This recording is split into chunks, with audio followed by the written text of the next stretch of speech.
walking down the Jericho Road. And every mile that I traveled showed, and I'm walking down the Jericho Road. I just kept walking down the Jericho Road. And the sun set red over fields of gold, and I'm walking down the Jericho Road. Joshua fit the battle, that's how the story goes. And the walls come tumbling down, I know, but I'm still walking down the Jericho Road. I met my mother, walking down the Jericho Road. Tears in her eyes and her head hung low, and she's walking down the Jericho Road. Monday Morning Magazine. Dennis Huber here and Marianne Norzer there on a very wet October morning. It looks like the rains have decided to become a regular part of our life, which yeah. they have a tendency to do this time of year. Like dark mornings. Oh, yeah. What was it someone was saying this morning, that daylight savings or what do they call that, fallback time was not going to happen until the middle of November? I was going to look it up right now because, yeah, that's what we were talking about. My goodness sakes, it's going to get dark here on Monday Morning Magazine. Oh, yeah, it does make a difference. You know, when you come in with the birds singing or when you come in with the dark sky. But so be it. November 6th is when we get to change. That's 3 weeks or so. It's still way too long. No, it's actually 20, 30. Yeah, it's almost a month still. Just short of a month. Well, we'll get used to it, huh? Monday Morning Magazine will persevere. Today, we're going to have a report from Richard Ginger at about 7:30. He has been paying close attention to the work being done on Usall Road. For those of you who are unfamiliar with Usall Road, that is the Lost Coast Highway, if you will. It goes from... Well, you can get there. It's a highway. It's more of a trail. Yeah, right. Is it even paved? Come on. Yeah. No, it's not. In fact, it's closed. Okay. The Mendocino County has decided to put gates on it because it's in such horrible condition. It's the road that runs from Whale Gulch to just above Westport along the Pacific Ocean. Does it also go to, is it considered Usall the one that goes to Shelter Cove from? Chemise Mountain Road is the first part of it, but it's the same road. It is the same road. Yeah, it starts there right at the intersection before you go over the hill to go down to Shelter Cove. Yep. Anyway, Richard's going to come in and let us know what they're up to out there. Between the hums, 2nd District Supervisor Cliff Clendenin will be checking in at 7:45. 8 o'clock, we're going to have another congressional candidate. We have many that are up and running for this newly created seat here in the 2nd District that goes from Golden Gate to the Oregon border along the California coast. And today's guest will be Andy Caffrey. So far as I know, the only Green Party candidate that's in the race, at least so far. We'll have to make that clear because I did get a call last time you announced that. That's told me that he was a Democratic candidate. So we'll have to get that clear and make sure that it is. I could have sworn he was a Green candidate too, but I don't know why that caller told me no, that was wrong last week. Well, he'll be here live in person, and we'll let him help us learn what's the truth of that. We're going to hand it over to Marianne, and she can take care of KMUD's business, and we're going to come back with congressional candidate Andy Caffrey. Be calling up the morgue, asking for you, or beating down these memories with one of your old shoes. I'll do the job in half the time using simple tools.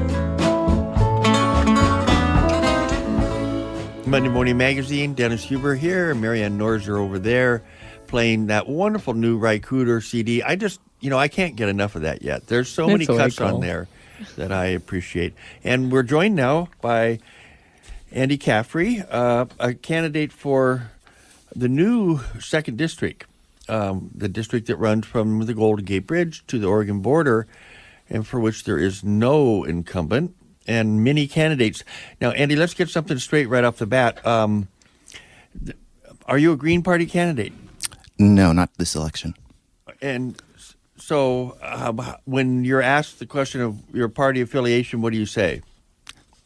Well, I'm registered Democratic right now, and that's what... Well, then, there you are, Marianne. Yeah, no, let me back up a little bit. I was involved in founding the Citizens Party in 1979 when we ran Barry Commoner, an environmentalist, and LaDonna Harris, a Native American woman, for president. That was essentially the first Green Party, and in fact, many of the European Greens came over to our convention and said, you are the sister Green Party in the U.S. Citizens Party only lasted about 4 years, and then in 1985, the modern Green Party movement started. It wasn't actually called the Green Party at the time. In Berkeley, we had the East Bay Green Alliance. So I've been involved in Green Party politics for over 30 years. And what happened is I found a way to not just run as a Green, but to actually get elected with my Green politics intact, but by registering as a Democrat. Sort of like Arlen Specter tried to get reelected by registering as a Democrat. Right. He didn't become a Democrat, really. I'm not becoming a Democrat. But what I am doing, I think now, 30 years later, there's a lot of people in the Democratic Party who would think green politics is just great. So I'm organizing green politics within the Democratic Party. Well, yeah. No, that makes sense because many people have pointed out how they feel that the Democratic mainstream has lost sight of those issues. If they ever saw them. Well, I don't think they envisioned a post-industrialist society. Well, let's talk about that. Okay. If you're going to be representing us in Congress, how would you anticipate this post-industrial moment in our history? Well, I think we're at an incredibly critical time. I've been working on the climate crisis for 30 years, and the reason I am running is because after trying everything I can imagine, working in Earth First, in third-party politics, nothing seems to have gotten the society to shift gears to deal with the climate crisis. And I've even found that the forest activists that I've worked with for decades haven't even read a book on the climate issue, much less gotten involved. So we're in a dire predicament. For me, it has to do with the polar ice. I started studying Antarctica when I noticed in Time magazine back in '95 that a chunk of ice the size of Delaware broke off. Mm-hmm. So I started learning about ice ages and CO2 levels in ice ages. And I learned that in the last 2 million years, which is the ice age, that's the era in which our whole species evolved, there have been these cycles called glaciation periods. And they're roughly what we think of as the ice age. What we came out of 10,000 years ago was one glaciation cycle of the ice age. Okay. And those cycles usually last roughly 100,000 years. And then there's an interglacial, which lasts about 10,000 years. And we are about 10,000 years into that. Well, now they can look 2.1 million years back in the historic record by looking at these ice cores, and they found that CO2 never got above 280 parts per million during the entire 2.1 million years. We're now at 390. Okay, so 280, and then you add 110 more. We're at 380. Well, every time it got to 280, it triggered an ice age, or at least an ice age kicked in. So the question is why? Well, the theory of ice ages has been, until last year, that it has to do with wobbling of the Earth, little eccentricities in the orbits. But when they found this ice record going back 2.1 million years, they found that that pattern of the 100,000 years on, 100,000 years off disintegrated. So they don't have a theory now. But I came up with a theory, which was that since you have a natural greenhouse effect that occurs in every interglacial, because as the millennia pass by, the soils lose their ability to, they lose their fertility, they lose their minerals, all kinds of things. So the plants become less and less robust and therefore absorb less and less CO2. Mm-hmm. So you have a natural greenhouse effect in every interglacial. So my theory is that that natural greenhouse effect gets to a certain point where West Antarctica breaks up. Now, West Antarctica holds about 10% of the world's ice, and it's different from East Antarctica because East Antarctica is entirely over land and surrounded by mountains, so it's got a little bowl that it sits in. But West Antarctica, which is the size of Mexico, is just held in place by little islands. So it's got water underneath. And that's why these shelves started breaking off. So if you look at what happened at the end of the last interglacial 120,000 years ago, you find that sea level went up 20 feet and then down at least 50 feet in 100 years. That's a 70-foot net change in 100 years, and the Ice Age was on. So my theory was that the sea level went up because West Antarctica's ice broke. And now I would add Greenland. Greenland probably broke up, or part of it as well. And then that unleashed all of the ice that's piled up in Antarctica. In the center, it's 3 miles high. And so you have these ice shelves that ring Antarctica that hold that ice in. Picture a pancake. You pour the batter, and it goes down, but it also spreads out. Well, the ice moves too. It just moves about 1,000 feet a year. So what happened, and there's a scientist in New Zealand who came up with this in the 60s, is that the area of white at the south part of the world doubled in area. And that caused an additional reflectivity of solar energy into outer space, which caused the cooling that led to the Ice Age. So I got involved in this second phase of my climate activism to prevent the next Ice Age. And that's almost taking us back to the question of, as a congressman, how can you further this? How can you be effective on the ground with this understanding? Well, it has to do with my temperament and my background as an Earth First organizer. Also, the fact that you can watch Congress on TV every day. So if you want to run for Congress, you can learn all about the members of Congress by just essentially going to Congress every day, which I've done. And, I had a little bit of hope for Obama, but not much. I expected another Bill Clinton, and Clinton, sent Al Gore to gut the Kyoto Treaty. Right. So basically, I think what we can do is, the other candidates and other politicians think of getting elected to Congress, and then they fight on the House floor. They try to get some bills there. They support bills. They debate and all that. But I don't think of it that way. That's just one part of the arena. I have a big toolkit of organizing tools. For me, I have 3,000 Facebook friends who are, about 1,000 of them are activists all around the world that I've worked with for decades. So I've got this sort of advisory team that I've had. And when I get elected, I'm going to, after every day in Congress, videotape myself telling my constituents what went on that day, who the good guys are, who the bad guys are, what the good legislation is and the bad legislation, so that I'm bringing our constituency into Congress. And at the end of the week, I'll have about a 3-hour webcast where people can ask questions. I'm going to be starting a webcast soon as well, and in a few weeks I'll start my town hall meetings, which are going to be very unique, because I'm going to start the process of citizens writing the legislation. So people will come and you mention an issue that's of concern to you, and we form little groups, and we start to work on actually writing out what we think should be accomplished.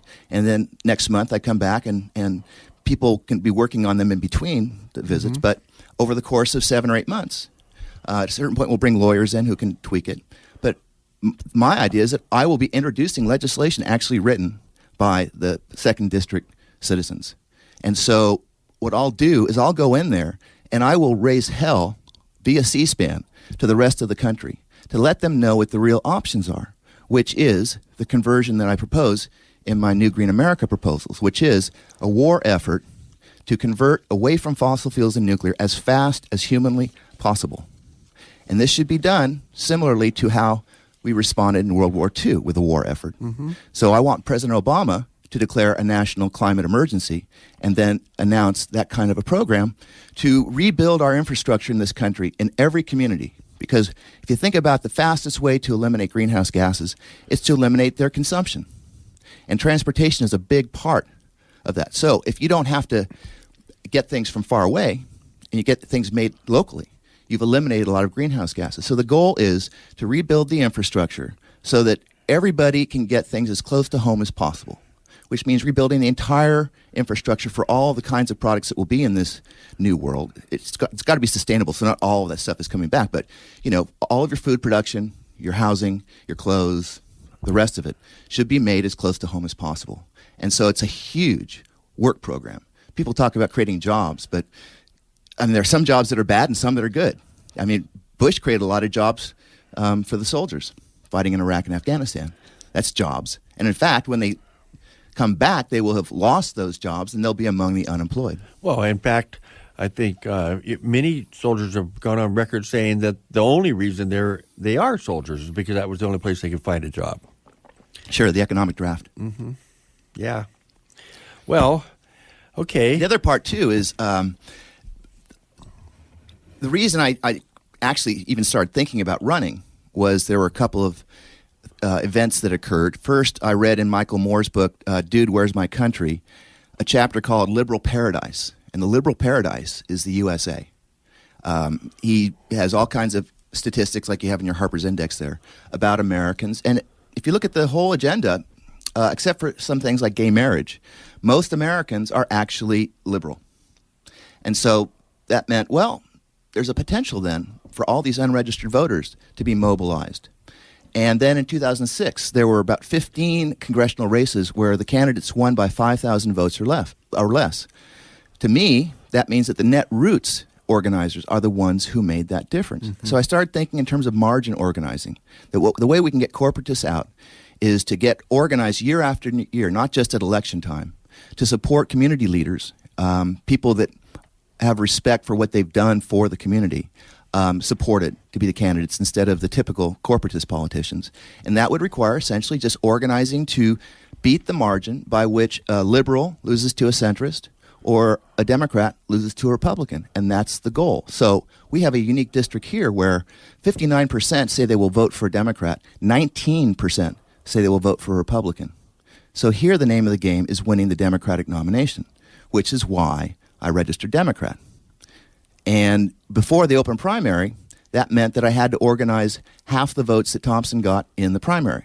He got 80,000 in 2006. So that meant for me to win the whole thing, I had to organize 40,000 people out of about 500,000 voters.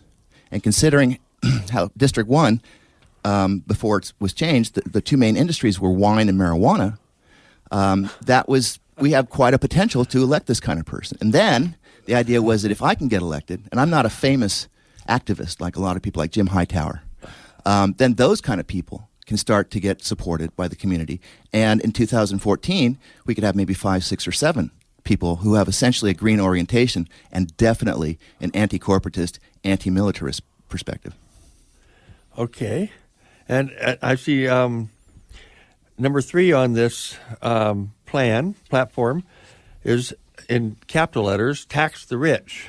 Right. We've been talking about that a little bit with the Occupy Everywhere stories that we're seeing, in all media right now. When you say tax the rich, what are you saying? Describe it in some detail. Okay, well, I would recommend that people check out Robert Reich's book, Aftershock. It's his most recent book, just came out in paper. And in it, he shows how since 1980, I believe it's the top 1%, has acquired almost twice as much, percentage-wise, of the nation's wealth as it had in 1980.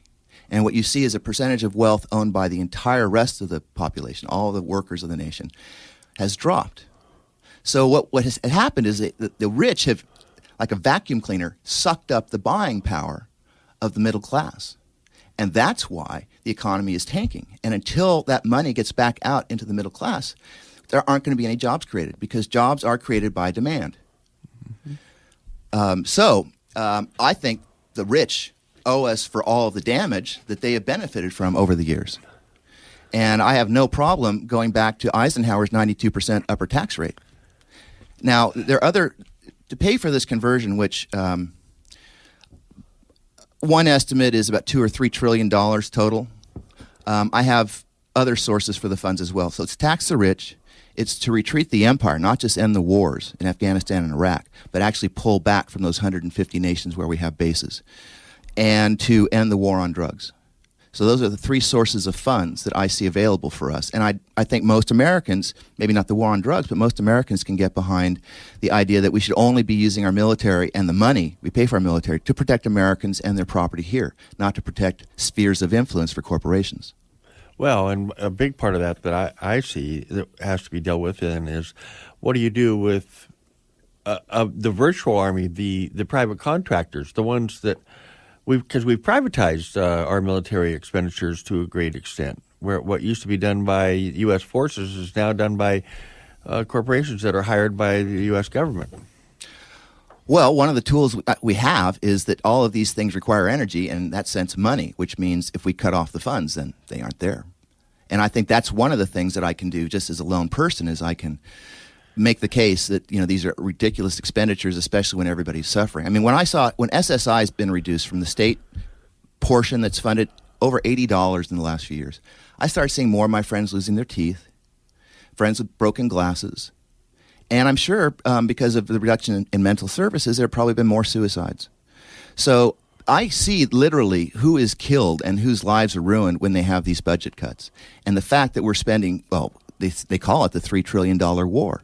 We can spend $3 trillion for a bogus war that kills 1 million people, but we can't do it to save our country and our planet? That's ridiculous. So that's the argument I'll make. And so every time one of these budgets comes up, I will be just going after it ferociously and informing the rest of the country about it. Well, good enough. And then reading farther down the list here, well, we've touched on the military, but corporate personhood. But can I just take a moment to say how much I appreciated that line that somebody put out last week about, I'll believe corporations are humans when Texas executes one of them? Right. Well, for me, if you can't be thrown in jail, you can't be a person. Right. Yeah. Well, but what about it? I mean, this is tied directly to what you're describing, but what methods could be employed in your mind to abolish corporate personhood? Well, there's, of course, move to amend, the constitutional amendment, which I fully support. Well, I don't know if there's something specifically we can do legislation-wise, but we can certainly amplify the message. I mean, with the move to amend, we have to get, 37 states to pass it, to amend it. So that's a tall order right now. Yeah, and there's a big education effort that has to happen. But every time something happens where the corporations get away with something that people couldn't get away with, that's when we have to jump on them and just point it out every time. Someone locally recently said that another way to go at it would be to do non-binding resolutions. In other words, you could gauge public opinion. I like that. And without any retribution by government. You know, I mean, because we're entitled to speak our mind. And if it was a non-binding resolution, it wouldn't have any formal influence, but it could over time have influence simply by showing the will of the people. Absolutely. I heard that, was it last week when you guys were talking about it? Oh. Yeah, we kind of did that with the nuclear freeze movement. Right. We couldn't stop nuclear weapons from being made, but we could make a statement. And nuclear free zones, remember that when all these towns and Arcata regions was at the forefront of that. Yeah, I mean, you do what you can, but the point is we have to start to mobilize ourselves and get focused. And that's why I have these proposals. Dennis is looking at my flyer, and I have this list of proposals I call New Green America. And this is because I am running outside of the Green Party context. If you're a Green Party candidate, you're kind of, well, not necessarily bound, but you're expected to support the Green Party platform. Well, if you're not running in the Green Party, how do folks know that they can trust you to be doing the same kind of thing? So what I've done is taken the major issues that progressives and liberals and libertarians and all kinds of people have been fighting or fighting against and fighting for, depending upon what it is, and put them together in a set of proposals. So you can go, called New Green America, so you can go to any independent and say, how many of these do you support? Do you support fighting for the climate as threat number one? Do you support rebuilding of America's infrastructure around bioregions and sustainability? How about ending the empire, or are you just for ending the two wars? So this is a way that other candidates can be supported the closer they are to this sort of green perspective. Mm-hmm. Well, so let's talk for a moment about the campaign itself. It's, you know, I mean, we have a lot of candidates for this seat, and to my way of thinking, it's way early. I realize that as a candidate, it's not, but as a voter having to listen to the candidates, you know, I wonder, how are we going to get through this for the next 9 months? What's your strategy? What's your plan for building a campaign between now and June? Well, again, going back to 2006 when I started thinking about this margin organizing, I was at the point where I realized that all of the other options for dealing with the climate were closed. You had both Clinton and Obama, who are basically preventing any international treaties from being signed, and Bush, of course, just abandoned it. So the international pressure is not going to change the United States' behavior. during the Bush administration, to their amazing credit, hundreds of this country's governors and mayors came together to form an organization to reduce the fossil fuels despite the Bush administration. However, despite the great work they're doing, and in some places they're going to be fossil fuel emission free in 10 years, 2020, that's great. But you look at what actually has to happen, and, I'm presuming, I should have said something earlier, which is the reason I'm doing this is because there are ways of measuring the urgency of the climate crisis. In 1990, David Suzuki reports that the United States EPA, the UN Intergovernmental Panel on Climate Change, and the Woods Hole Research Institute came out with reports about how much we had to reduce our fossil fuel emissions and how fast. And all three of them came out with numbers between 55 and 80% by 2000 or 2005. Now, instead, we went up. And since that time, we've learned that these estimates underestimated it. Right. Well, just because we didn't respond doesn't mean the deadline still isn't 80% by 2005, right. Which is why I'm claiming we have to do it as fast as humanly possible. We're way past the deadline. Let's see. So what was the other part? Well, we were trying to describe your efforts over the next 9 months. What kind of campaign are you building? We're running down to the bottom of the hour, so Okay. I wanted to make sure people knew how to connect with your campaign. Well, they can connect with me at caffreyforcongress.org or at Facebook. But the way I can win and the way I will win is combining grassroots organizing with the netroots to reach as many people, say with my web videos, as I would reach if I had $1 million and bought TV time. Mm-hmm. So that's the goal. Can we reach as many people with our own organizing and the internet as the millionaires can reach? So my campaign is built around that kind of a project, which is why I've spent so much time on the internet and people haven't seen me going around here. And I've hired a team of professional consultants called Triumph Political, and they did a poll for me, and we've just done we're about to do a second one. And in the poll, it shows that I'm in third place. It's an interesting poll. It's the first poll done of the new 2nd District voters. And it's who you would vote for now. And of course, a large number are undecided. 82% are undecided. So the numbers are pretty small, and they don't really mean a lot, but they do kind of show a few things. One, Jared Huffman's first place, but he only has 9% of the vote.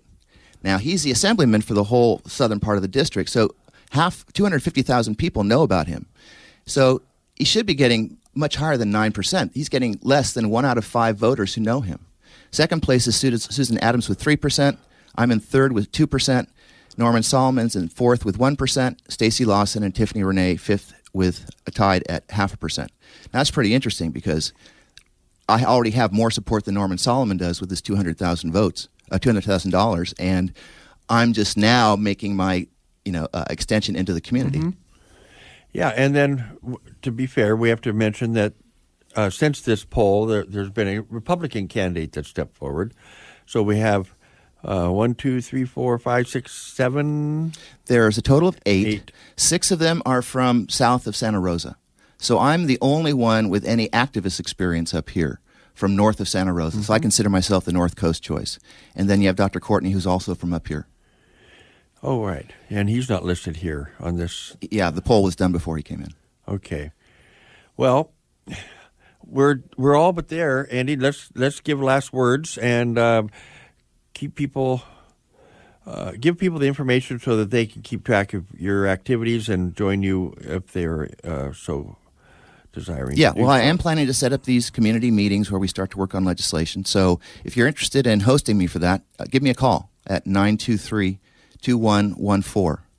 And my website is different from anybody else's. Instead of just listing how I feel about issues, and I do have my position on over 100 issues up there, I'm also going to educate people about why I have those positions. So I have videos up of Lester Brown talking about the need to reduce fossil fuel emissions, Naomi Klein, shock doctrine, John Perkins, economic hitman. So you can learn all kinds of things there, and that's part of the process. I'll have videos up about corporate personhood, legalizing marijuana, and the rest of it. And the other thing is, regarding marijuana, I am a 215 patient. So I'm going to be fighting for my right to take my medicine in D.C., and that makes me unique among the candidates. And I am willing to get arrested as a congressman in D.C. to get the medical marijuana message out there and to keep it strong. Well, by the looks of the federal government, you might get that chance, Andy. Yeah. So the website is Caffrey, that's Caffrey, for Congress.org. And I look forward to seeing you at those meetings. We've been speaking with Andy Caffrey, congressional candidate for the newly formed 2nd District. One of many candidates. We're glad that you took time to come on the air and let us know how you're looking at this race, Andy. And we look forward to having you back before the election. Thank you very much, Dennis. My pleasure. Take care. We're going to hand it over to Mary Ann, and we're going to let her take care of KMUD's business, and then we'll be back with a conversation about supporting our local schools.